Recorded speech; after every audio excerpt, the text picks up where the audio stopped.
నాది కదా హరీష్, నేను తీసుకుంటాను, దెబ్బలు తీసుకుంటాను, మా వాడు తీసుకోడు, ఇచ్చేస్తాడు తిరిగి. అంటే ఇలాంటి వాడు నా ఉద్దేశంలో ఈ రోజున ఒక రోజున మన తెలంగాణ నేలకి పనిచేస్తాడు, మన భారతదేశానికి కూడా పనిచేస్తాడు. అంత సత్తా ఉన్నాడు, చాలా పాండిత్యం ఉన్నవాడు, గొప్ప dialogue writer, story writer, and amazing director. అలాంటి డైరెక్టర్ నన్ను ఊహించుకొని నేను చాలా చేయలేను, నాకు నేనుగా నేను ఊహించుకోలేను నేను నా గురించి. కానీ ఇలా బాగుంటుంది, మీ మనసులో ఆకాంక్షలు ఎలా ఉంటాయి, ఏం చేస్తాడు అని చెప్పి రాసుకొని నా చేత చేయించి ఇవన్నీ మీకు ఈరోజు నాకు సినిమా గురించి మీరు చూడండి అద్భుతంగా ఉంటుందని చెప్పడం నాకు ఎప్పుడు ఎబ్బెట్టిగా ఉంటుంది, ఇబ్బందిగా ఉంటుంది. నా సినిమా నేను అమ్ముకోలేను, చూడండి అని చెప్పలేను. కానీ నాకు సినిమా డబ్బింగ్ అప్పుడు చూస్తాను, లేదంటే నేను టెక్నికల్ ఆస్పెక్ట్స్ చూసేటప్పుడు ఉండేది. కానీ ఈ సినిమాను చూస్తున్నప్పుడు ఖచ్చితంగా గబ్బర్ సింగ్ తర్వాత అలాంటి విజయం సాధించాలనేది మీ అందరి ఆశయాలతో ఖచ్చితంగా అది గబ్బర్ సింగ్ అంత విజయం సాధిస్తానని చెప్పి నేను మనస్ఫూర్తిగా నేను కోరుకుంటున్నాను, అభిలాషిస్తున్నాను. కాదు ఇది నేను ఎక్కువ ఎందుకు చెప్పట్లేదంటే ఫైనల్ వర్డిక్ట్ ఎప్పుడు ప్రజలదే, అభిమానులది, తెలుగు ప్రేక్షకులది. మీరు ఏం నిర్ణయిస్తారో ఇది మీ చేతిలో ఉంది. కానీ మా నుంచి తప్పు లేకుండా అయితే సినిమా చేశాం. ఒక యాక్టర్గా నేను కావచ్చు, టెక్నీషియన్స్గా కావచ్చు, హరిశంకర్ స్క్రీన్ ప్లే కావచ్చు, నిర్మాతల తాలూకు ప్రొడక్షన్ వాల్యూస్ కావచ్చు, టెక్నికల్ ఎఫర్ట్స్ కావచ్చు, నాతో పాటు యాక్ట్ చేసిన నటీనటులు కావచ్చు, మేము మా జాబ్ చాలా బ్రిలియంట్గా చేసాం, బెస్ట్ ఎఫర్ట్స్ పెట్టాం ఇన్ గివెన్ సర్కమ్స్టాన్సెస్. ఇది గబ్బర్ సింగ్ అంత విజయం సాధించాలని మనస్ఫూర్తిగా నేను కోరుకుంటున్నాను. సినిమా కూడా చాలా ఎంగేజింగ్గా ఉంది, ఎంటర్టైనింగ్గా ఉంది అనిపించింది నాకు చూస్తూ ఉంటే.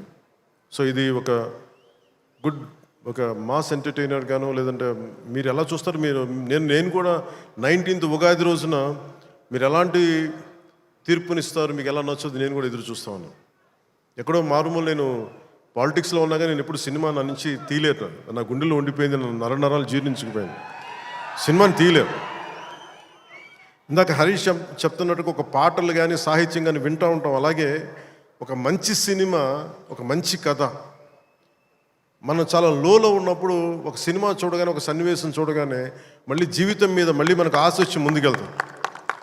చాలాసార్లు ఎన్ని ఇబ్బందులున్నా, ఓటములు తట్టుకుని ఒకసారి సినిమా అనేది మనకి అబ్రాడ్లాగా పార్కులు ఉండవు, మనకి చిన్న చిన్న ఇళ్ల మధ్యలో ఉంటాం, రోడ్ల మీద నడవడానికి సరైన పేవ్మెంట్స్ ఉండవు, అన్ని ఇబ్బందుల మధ్యలో కూడా భారతదేశంలో, ఎస్పెషల్లీ దక్షిణ భారతంలో సినిమా చాలా కీలకమైంది. సినిమా అనేది లేకపోతే ఎంత క్రైమ్ పెరిగిపోతే మనం ఊహించలేము. ఒకసారి బెంగళూరులో రాజ్ కుమార్ గారిని వీరప్పన్ ఆయన కిడ్నాప్ చేసినప్పుడు, this is observation by Karnataka police, సడన్గా స్పైక్ అయిందండి క్రైమ్.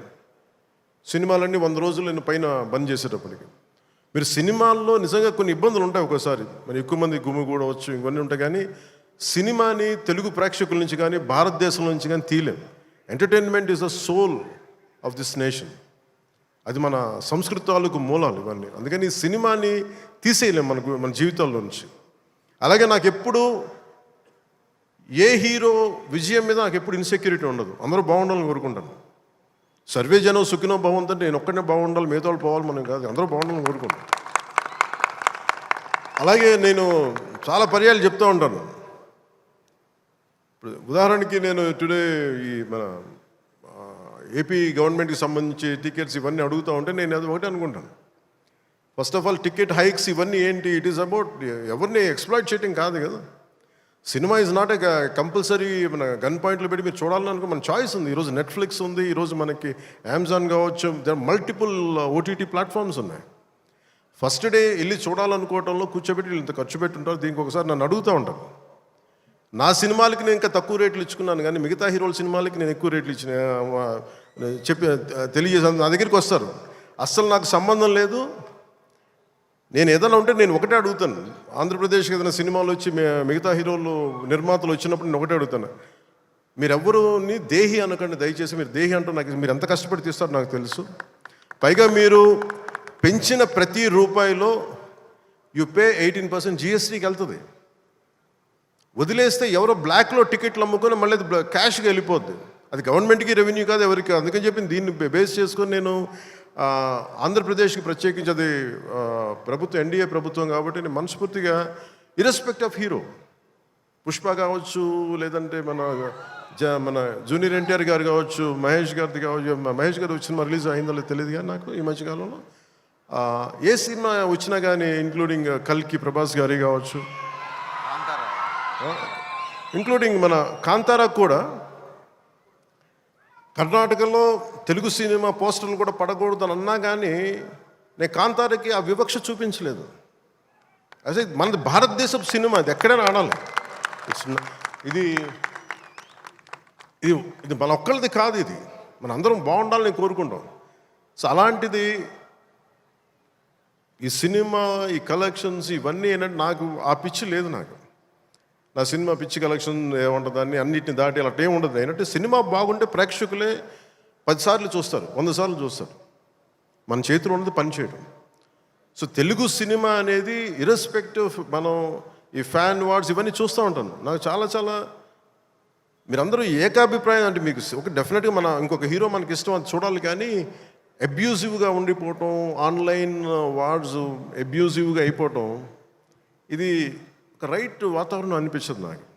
నేను పర్సనల్గా చెప్తాను కదా, మీ బీయింగ్ ఏ హీరో నేను చెప్తాను కదా, అందరి హీరోల అభిమానులు నేను చాలా గౌరవిస్తాను. ఎందుకంటే నాకు ఏ హీరోతో నాకు విభేదాలు లేవు. నాకు ఏ హీరో సాధించిన విజయం మీద నాకు చిన్నపట్ల ఇది కూడా ఉండదు. నాకు అందరూ బాగుండాలి, మనస్ఫూర్తిగా మీరు విజయం సాధించాలి. ఎందుకంటే నేను ఒక్కడిని అన్ని సినిమాలు చాలా ఈరోజు కాదు, అనేక సందర్భాల్లో చెప్పాను.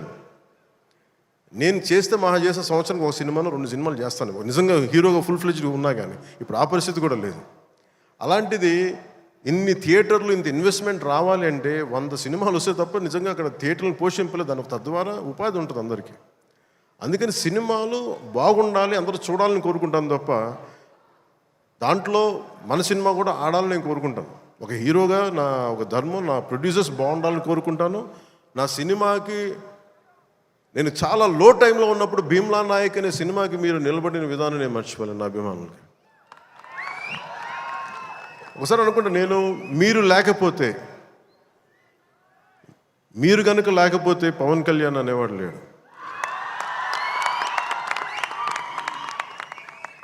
ఒకసారి నాకు సభకు వచ్చే వరకు నేను ఏం మాట్లాడాలో నాకే పెద్ద అవగాహన ఉండదు. కానీ మిమ్మల్ని చూశాక ఒకటే చెప్పాలనిపిస్తుంది, మీ నుంచి నాకు 2 గుండెల దూరం అంతే. నా గుండె నుంచి మీకు ఎంత దూరం అంత మీద మనందరి మధ్య 2 గుండెల దూరం అంతే. I love you.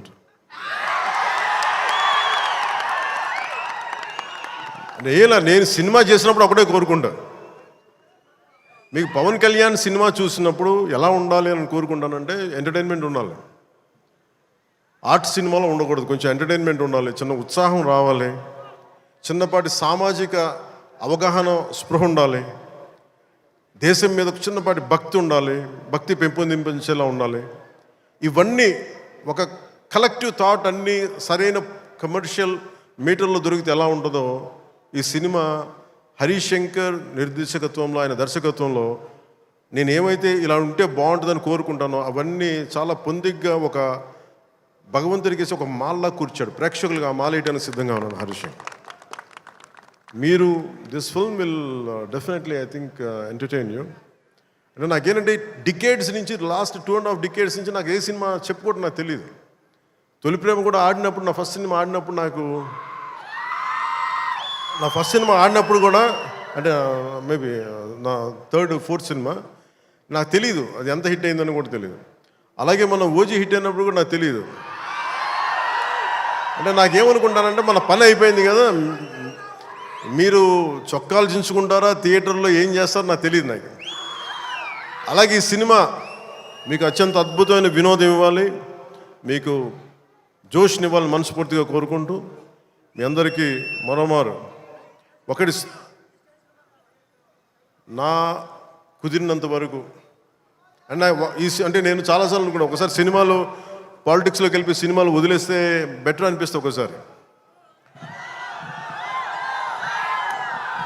కానీ ఏమనిపిస్తుంది అంటే దానికి రీజన్ ఏంటంటే కనీసం